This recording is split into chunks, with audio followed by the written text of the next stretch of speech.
विश्वनाथ मुनि की धर्मपत्नी ने कहा कई साल हो गए संतान का सुख नहीं, औलाद नहीं। विश्वनाथ मुनि ने कहा शिव जी पे भरोसा नहीं है।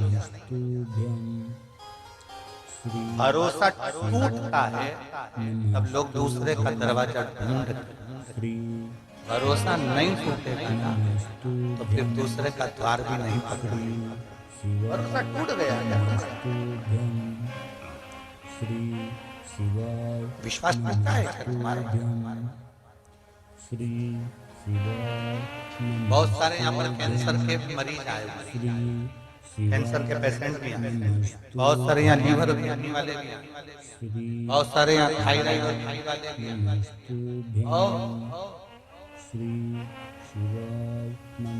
ये प्रसंग आप लोगों के लिए, जिसके घर में औलाद नहीं हुई 30-35 40 साल तक ये कथा उसके लिए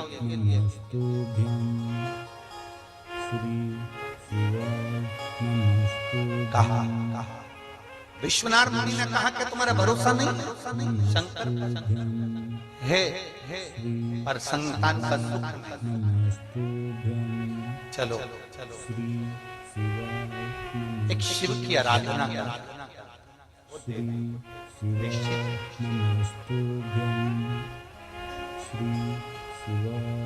सप्त नदियों का पवित्र जल। मेरी जीजियों 35 साल भी हो गए ना, औलाद नहीं है ना घबरा। 40 साल भी हो गए ना औलाद को, ना घबरा। अब जब तुम्हारे यहाँ संतान नहीं है ना तो एक नियम बनाना कि मुझे 5 पंडाल में पहुंचना है और 5 पंडाल में पहुंचकर वहां पर से मुझे 5 जगह की 5 कथा के पंडाल की मुझे बेल कर। अब नियम बना, उसके दरवाजे पर जाने का नियम बना। अब जब औलाद नहीं है तो एक प्रयास तुम भी करो, अपने पति से कहकर मुझे कथा में जाना है, 5 पंडाल में कथा सुनो। कोई वीआईपी ट्रीटमेंट नहीं, जमीन पर पंडाल में जहाँ जगह मिलेगी वहाँ सोऊंगी, जो भिक्षा देकर चले गया वो पालूंगी और जैसी व्यवस्था होगी उसमें रहकर मुझे 7 दिन 5 दिन की कथा सुनना। श्री शिवाय नमस्तुभ्यं, श्री शिवाय नमस्तुभ्यं, श्री एक नियम जो विश्वनाथ मुनि ने अपनी धर्म पत्नी को बताया है, 7 नदियों का जल, 7 सरोवर नहीं, 7 पवित्र नदियों का जल, 7 पवित्र नदियों का जल, उसमें से कावेरी, नर्मदा, गंगा, गोदावरी, सरस्वती, जितनी ये 7 नदियों की पवित्रता है, मंदाकिनी, नर्मदा, गंगा आदि, यमुना, 7 नदियों का जल और 7 नदियों के जल से किसी भी महादेव के मंदिर में एकांतेश्वर महादेव का नाम ले। महादेव हमने पहले कथा में कहा है, कई बार एकांतेश्वर महादेव की कथा भी सुनिए आप लोगों ने। एकांतेश्वर महादेव का हमने वर्णन किया है। जिस दिन तुम्हें लगे कि मेरा ये काम होना चाहिए, एकांतेश्वर महादेव श्री शिवाय नमः। एकांतेश्वर महादेव मतलब बाहर में ये लोग कहते हैं कि यहाँ नर्मदेश्वर महादेव है। कल हम गए थे दर्शन करने के लिए, इनका कहना है कि ये नर्मदेश्वर महादेव है और हमारा जो स्पर्श मात्र से हम जो समझते हैं, हमने ये जाना है कि ये जो धरा है, ये जो भूमि है तारा बाबा की जो कुटिया है, ये शहर से दूर होना चाहिए। अर्थात पहले यहाँ शहर नहीं, ये एकांत में थी। तो यहाँ जो तारा बाबा आराधना करते थे शंकर की, वो शंकर साधारण नहीं होगा, वो एकांतेश्वर महादेव ही कहता है।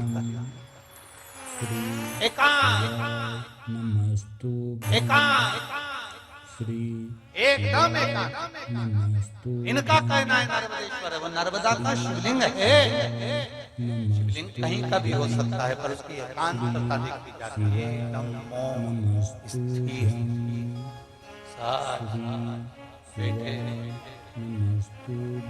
जहाँ केवल शिव के सिवा कुछ भी नहीं, शंकर के सिवा कुछ नहीं। जो आया वो गुफा के चक्कर में घुस गया, जिसको शंकर से मिलना था वो डायरेक्ट पहुंच गया, उसे गुफा से मतलब ही नहीं रहा, उसे तो एकांतेश्वर से मतलब था। पहुंचा, बैठा, जल चढ़ाया, स्पर्श किया और बाबा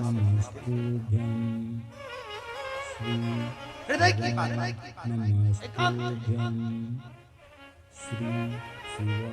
सप्त नदियों का जल रखकर सप्त बेलपत्र के ऊपर, सप्त नदियों का जल, एक बेलपत्र ली, उसके ऊपर एक कटोरी में, बाटी में, एक पात्र में एक नदी का जल, दूसरी बेलपत्र ली, दूसरी कटोरी में फिर जल, फिर तीसरी में बाबा की आराधना कर, शिव से विनती कर भगवान शंकर के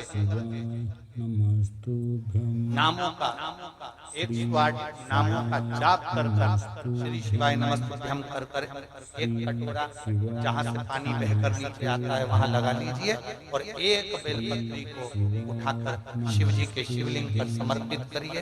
समर्पित करते समय डंडी का मुख अशोक सुंदरी की ओर, अशोक सुंदरी का जगह मालूम है, सबको मालूम है ना, अशोक सुंदरी की ओर, अशोक सुंदरी फिर समझिए, गड़बड़ ना करिए। ये शिवलिंग जलाधारी, ये जल बह रहा है नीचे सामने से, स्थान गणेश जी का, कार्तिकेय जी का, बीच में एक मोटी सी लाइन होती है, वह अशोक सुंदरी का स्थान। शिवलिंग ये जलाधारी माता पार्वती जी का हस्तकमल, शंकर जी के ऊपर जो जलधारी रखी रहती है ऊपर, जिसमें से एक एक बूंद नीचे गिरती है, वो शंकर भगवान की 5 लड़कियां, जया, विषहरा, शामली वाली, दौतली, देव, शंकर जी की 5 लड़कियां शिव जी के ऊपर एक एक बूंद पानी गिराती रहती है। शंकर भगवान की कुल कितनी लड़कियां हैं? 6। कितनी लड़कियां हैं? 6। 5 जया, विषहरा, शामली वाली, दौतली, देव। शंकर जी की 6 नंबर की लड़की अशोक सुंदरी। जब हम प्रयोग करेंगे एकांतेश्वर महादेव का, ये बेलपत्र जो हमने समर्पित करी है, डंडी का मुख अशोक सुंदरी की ओर हो, डंडी का। आप बैठे कहाँ पर हो? जल चढ़ाते समय शिव जी को जल कहाँ बैठकर चढ़ाया जाता है? जम के बोलो जरा। जहाँ से जल बहकर जा रहा है इसके ठीक विपरीत की ओर, ठीक विपरीत जल बहकर जा रहा है इधर, तो तुम बैठोगे इधर नहीं बैठोगे, इधर नहीं बैठोगे। जल इधर बह रहा है, तुम इस साइड बैठो। यहाँ बैठकर फिर बेलपत्र को आप समर्पित करोगे, डंडी का मुख उधर होगा, पत्ती का मुख आपकी ओर होगा, और जो एक नदी का जल है वो समर्पित कर पात्र लगा है, उसमें वो जल इकट्ठा होते चले जाए। दूसरी बेलपत्र लेना है, 108 बार शिव का नाम लेना है, फिर वापस बेलपत्र श्री शिवाय नमस्तुभ्यं कर समर्पित करना है। डंडी का मुख अशोक सुंदरी की ओर।